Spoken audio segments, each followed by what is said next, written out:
Bismillah, kita lanjutkan lagi pembelajaran kita. Pada pertemuan sebelumnya, kita telah membahas tentang SNI COD, khususnya SNI COD pada cara uji kebutuhan oksigen kimia, chemical oxygen demand, dengan reflux tertutup secara spektrofotometri.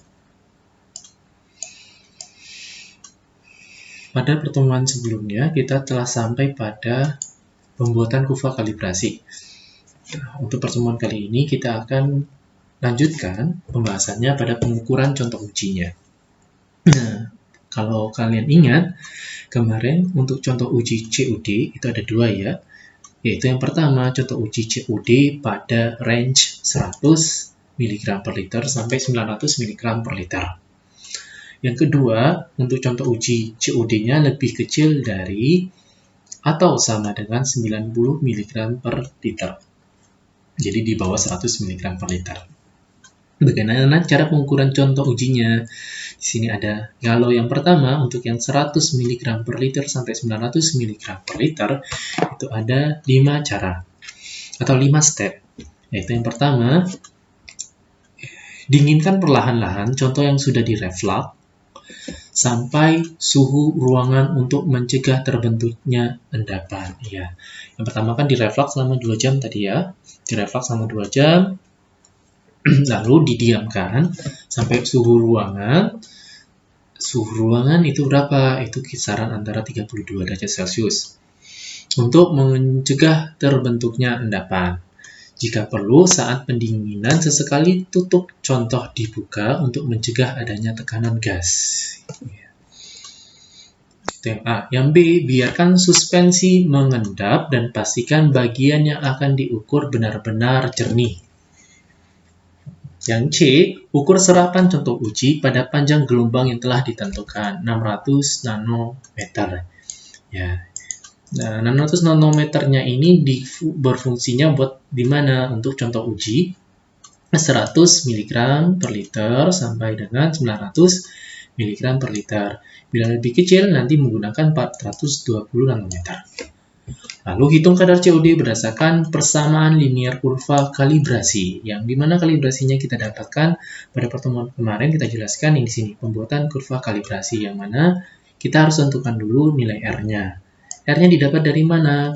R-nya didapat dari kita masukkan data-datanya yang kita dapatkan di dalam Excel.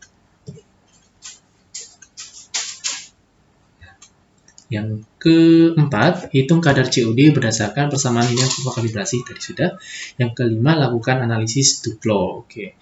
Yang ini kenapa Duplo? Supaya melihat berapa sih persen errornya nantinya antara sampel 1 sama sampel yang kedua. Semakin banyak penduploan, semakin banyak sampel yang kita uji, maka semakin akurat nantinya. Yang selanjutnya 3.632 untuk contoh uji COD lebih kecil dari atau sama dengan 90 mg per liter. Di sini ada lebih banyak. Ada 6, yang pertama sama, dinginkan perlahan-lahan contoh yang sudah direflux sampai suhu ruang untuk mencegah terbentuknya endapan. Jika perlu, saat pendinginan sesekali tutup contoh dibuka untuk mencegah adanya tekanan gas. Yang kedua, biarkan suspensi mengendap dan pastikan bagian yang akan diukur benar-benar jernih, sama ya. Yang C, gunakan reaksi air sebagai larutan referensi. Ya, yang ini gunakan reaksi air sebagai larutan referensi. Kenapa digunakan larutan reaksi air? Karena air itu kan nilai COD-nya itu bisa dikatakan mendekati 0. Walaupun pada dasarnya nilai COD, tapi di sini air ini ya, reaksi air. Oh, berarti ini reaksi air berarti aqueous ya. Jadi kalau aqueous benar-benar COD-nya 0. Nah, kenapa menggunakan reaksi air sedangkan yang ini tidak menggunakan reaksi air? Karena di sini dia COD-nya itu lebih kecil dari 90 mg per liter.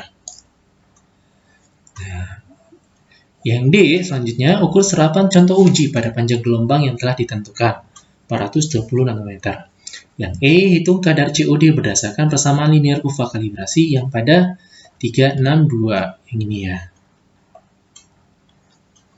Yang F, lakukan analisis Duplo. Sama. Catatan, apabila kadar contoh uji berada di atas kisaran pengukuran, lakukan pengenceran. Maksudnya apa ini? Maksudnya kalau dia itu COD-nya itu lebih dari 900 mg per liter, maka lakukan pengenceran.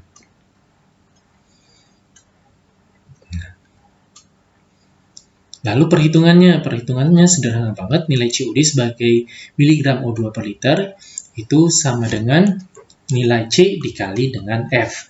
C itu apa? Nilai COD, contoh ujinya, yang dinyatakan dalam miligram per liter, sedangkan F itu adalah faktor pengencernya. Ya, kalau faktor pengencernya ini maksudnya apa?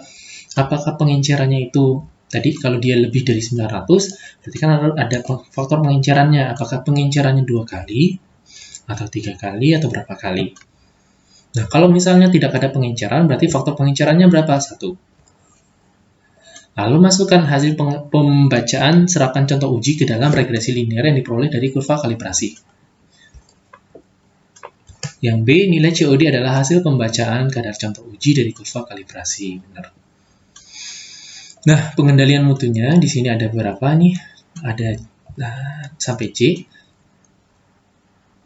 Ada 10. Yang pertama, gunakan bahan kimia proanalis. Ya. Nah, gunakan mutunya proanalis. Untuk bahan kimia itu ada macam-macam ya. Ada yang biasa, ada yang analis, ada yang proanalis. Yang paling murni itu adalah proanalis. Ada yang teknis, teknis yang paling rendah sekali. Rendah, teknis, terus analis, sama proanalis.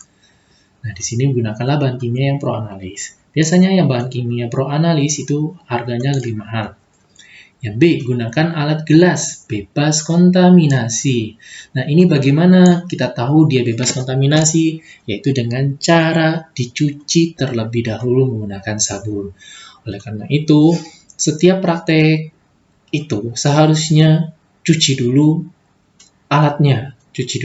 Karena kenapa? Bisa jadi di alat tersebut pada praktek sebelumnya tidak bersih, yang pertama.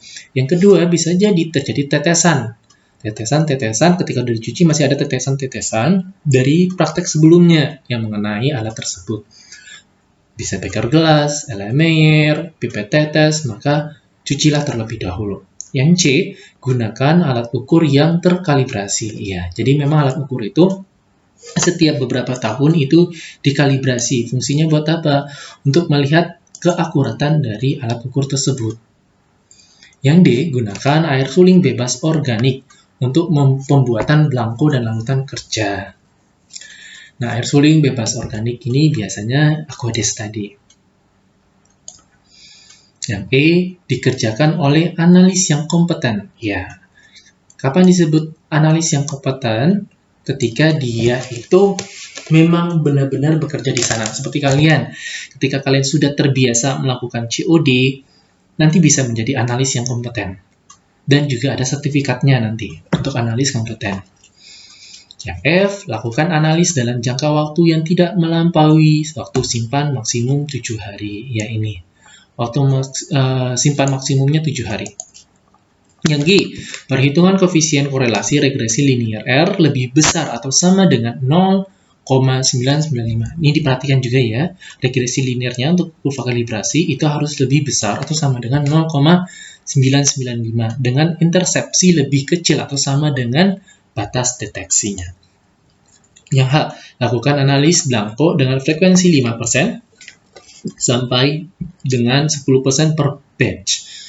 Satu seri pengukuran atau minimal 1 kali untuk jumlah contoh uji, kurang dari 10 sebagai kontrol kontaminasinya.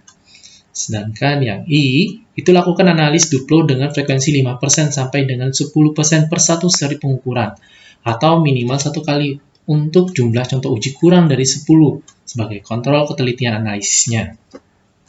Jika perbedaan persen relatif persen different, lebih besar atau sama dengan 10%, maka dilakukan pengukuran ketiga untuk mendapatkan RPD kurang dari 10%.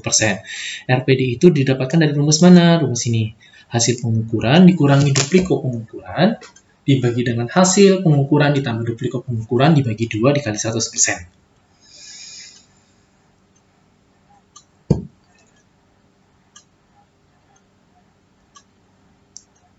Yang J, lakukan kontrol akurasi dengan larutan baku KHP dengan frekuensi 5% sampai dengan 10% per batch atau minimal 1 kali untuk 1 batch. Kisaran persen temu balik adalah 85% sampai dengan 115%. Persen temu baliknya didapat dari mana? Persen recovery-nya yaitu A per B dikali 100%. Nah, itu adalah hasil pengukuran larutan baku KHP dinyatakan dalam miligram per liter, sedangkan B adalah kadar larutan baku KHP hasil penimbangan. Target value dinyatakan dalam miligram per liter. Nah, di sini ada presisi dan bias. Standar ini telah melalui uji banding metode dengan peserta 7 laboratorium. Ini maksudnya pas pembuatan ini ya, SNI. Dan ini, standar SNI ini telah melakukan uji banding metode dengan peserta 7 laboratorium pada kadar 194 mg COD per liter tanpa klorida dengan tingkat presisi RSD-nya 4,3% dan akurasi bias metodenya 2,4%. Sedangkan pada kadar 48,6 mg COD per liter tanpa klorida dengan peserta 8 laboratorium menghasilkan tingkat presisi 7,79%. Berarti RSD-nya lebih tinggi daripada yang RSD yang 8 laboratorium itu lebih tinggi daripada yang 7 laboratorium. Dan akurasi bias metodenya 8,43%.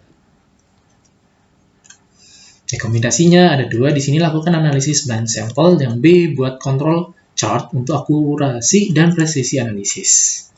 Oke, demikian untuk yang lanjutan untuk SNI COD-nya.